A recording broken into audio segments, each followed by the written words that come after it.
एक तरफ राजस्थान में कांग्रेस पार्टी के बीच इस समय घमासान चल रहा है और वहीं दूसरी तरफ 40 साल तक कांग्रेस पार्टी के साथ रहने वाले गुलाम नबी आजाद ने अपनी नई पार्टी का ऐलान कर दिया है।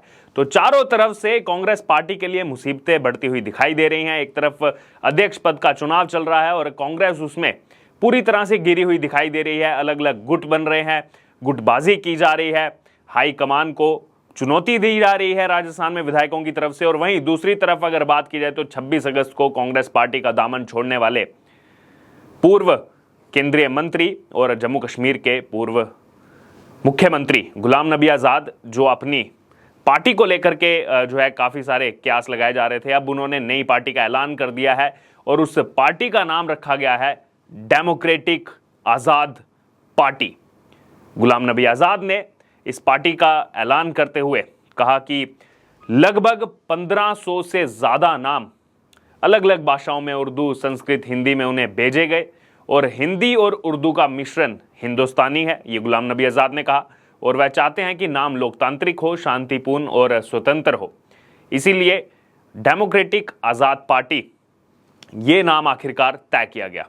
जम्मू कश्मीर के पूर्व मुख्यमंत्री गुलाम नबी आज़ाद ने इस नई पार्टी का ऐलान किया, जिसका पिछले कई दिनों से इंतज़ार किया जा रहा था। और जम्मू में एक प्रेस वार्ता का आयोजन करके उन्होंने इस नाम की घोषणा की।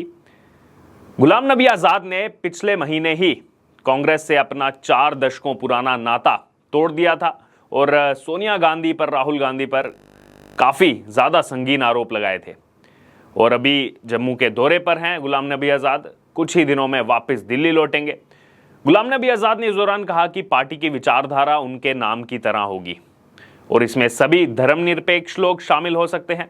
और वहीं डेमोक्रेटिक आज़ाद पार्टी के एजेंडे को लेकर गुलाम नबी आज़ाद ने कहा कि हम पहले ही स्पष्ट कर चुके हैं, इसमें जम्मू कश्मीर का पूर्ण राज्य का दर्जा बहाल करना और उसके साथ ही भूमि और नौकरियों के अधिकार स्थानीय लोगों के लिए सुरक्षित करने के लिए डेमोक्रेटिक आज़ाद पार्टी संघर्ष जारी रखेगी और इस तरह के मुद्दे इसमें शामिल रहेंगे।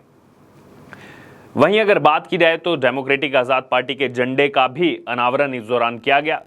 गुलाम नबी आज़ाद ने अपनी नई डेमोक्रेटिक आज़ाद पार्टी के झंडे का अनावरण इसी प्रेस कॉन्फ्रेंस के दौरान किया और इस दौरान उन्होंने बोला कि कहते हैं सरसों का रंग रचनात्मकता और विविधता में एकता को इंगित करता है, सफ़ेद रंग शांति को इंगित करता है और नीला रंग स्वतंत्रता, खुली जगह, कल्पना और समुद्र की गहराई से आकाश की ऊंचाइयों तक की कई सीमाओं को इंगित करता है। तो इसको लेकर के जो झंडा बनाया गया है, झंडे का अनावरण किया गया, उसको लेकर के ये सब विचार रखे गए गुलाम नबी आज़ाद की तरफ से।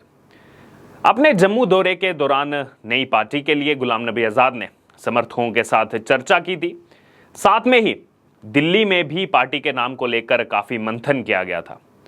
गुलाम नबी आज़ाद ने बोला कि नई पार्टी की विचारधारा उनके नाम की तरह होगी, जैसे हमने आपको पहले भी बताया, और उसमें धर्मनिरपेक्ष लोगों को शामिल किया जाएगा। और वहीं अगर बात करें, एक तरफ कांग्रेस जो है वो जम्मू कश्मीर में अपनी ज़मीन खोती जा रही है।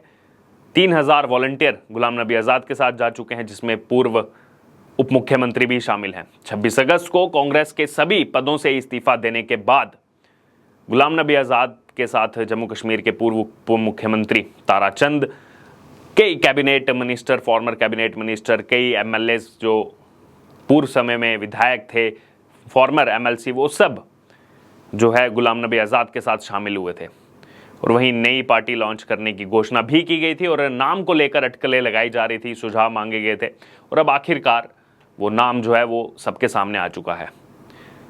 और अगर बात की जाए तो कांग्रेस पार्टी की जम्मू कश्मीर में जो कि सरकार थी 2014 तक एनसी के साथ, वो लगातार अपनी पीठ जम्मू कश्मीर में खोती जा रही है और वैसा ही कुछ अब राजस्थान में देखने को मिल रहा है, जैसा पंजाब में देखने को मिला था। तो वहीं दूसरी तरफ अब गुलाम नबी आज़ाद ने हल्ला बोल दिया है। 2005 में जम्मू कश्मीर के मुख्यमंत्री बने थे गुलाम नबी आज़ाद।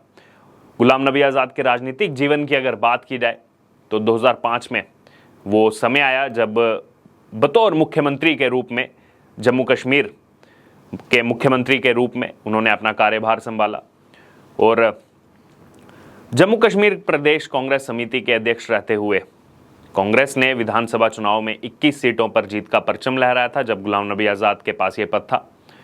और वहीं इसी के परिणाम स्वरूप कांग्रेस प्रदेश की दूसरी सबसे बड़ी राजनीतिक पार्टी बनकर उभरी थी जम्मू कश्मीर में।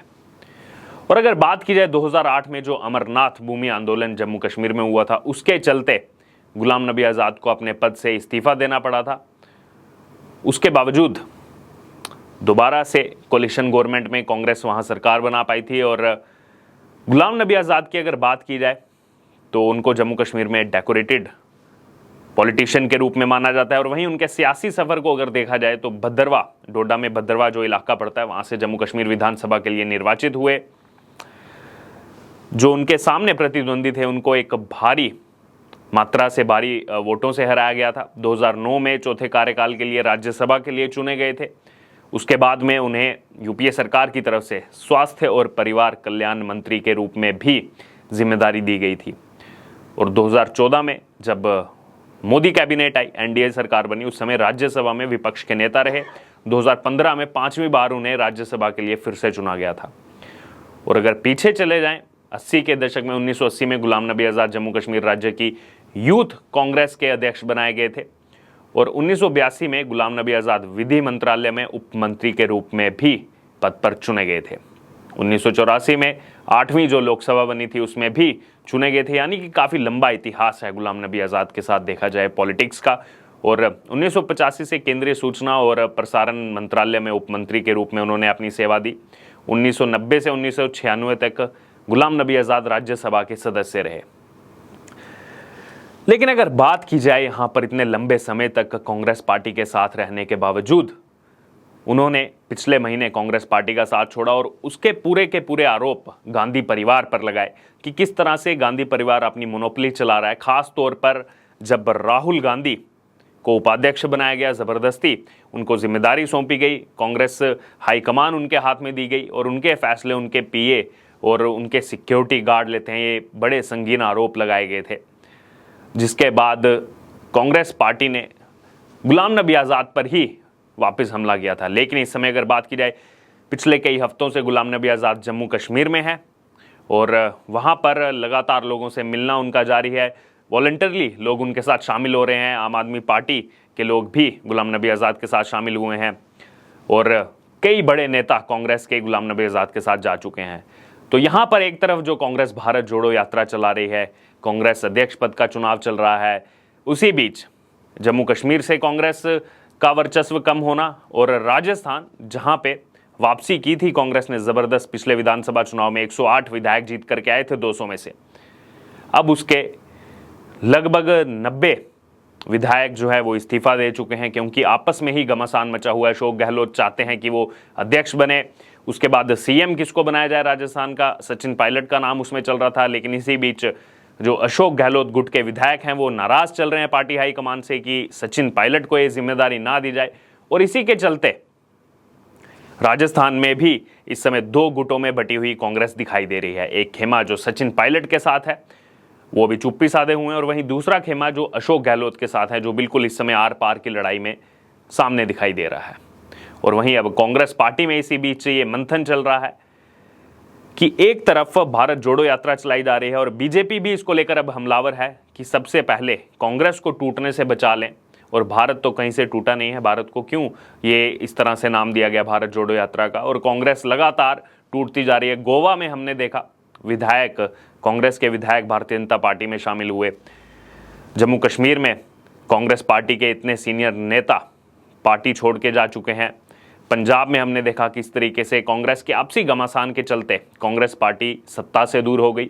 और अब राजस्थान जहां पर विधानसभा चुनाव आने वाले हैं वहां पर भी कुछ इसी तरह के आसार देखने को मिल रहे हैं। जो आपसी लड़ाई, आपसी खींचतान चल रही है पिछले कुछ समय से अशोक गहलोत गुट की और सचिन पायलट गुट की, वो दोबारा से लोगों के सामने आ गई है। लेकिन इसी बीच गुलाम नबी आज़ाद जो पिछले कई दिनों से कांग्रेस पार्टी पर हमलावर हैं, उन्होंने अपनी नई पार्टी का ऐलान कर दिया है, डेमोक्रेटिक आज़ाद पार्टी। और इस दौरान दोबारा से कांग्रेस पर उन्होंने हमला किया है। इसको लेकर आपका क्या कहना है, आपकी क्या राय है जो ये नाम रखा गया गुलाम नबी आज़ाद की तरफ से डेमोक्रेटिक आज़ाद पार्टी, और लगातार कांग्रेस के लोग उनसे जुड़ते जा रहे हैं। जो कांग्रेस में पहले लोग थे वो अब इनके साथ आते जा रहे हैं। तो फिर क्या आने वाले समय में जम्मू कश्मीर के साथ साथ जो अभी राजस्थान में चल रहा है, जो पंजाब में हुआ, क्या कांग्रेस लगातार ऐसे ही अपना वर्चस्व देश से खोती रहेगी? जिस कांग्रेस मुक्त अभियान की बात भारतीय जनता पार्टी करती आई है, क्या वो अभियान अब तेजी से खुद कांग्रेस के लिए मुसीबतें खड़ी करता जा रहा है? कांग्रेस जो भी कोई कदम उठाती है उससे खुद ही कांग्रेस के जो नेता हैं वो पार्टी से बगावत करते हुए दिखाई दे रहे हैं। इसको लेकर आपकी जो भी राय है आप हमारे साथ कमेंट बॉक्स में शेयर कर सकते हैं और इससे जुड़े तमाम अपडेट के लिए बने रहिए हमारे साथ। धन्यवाद।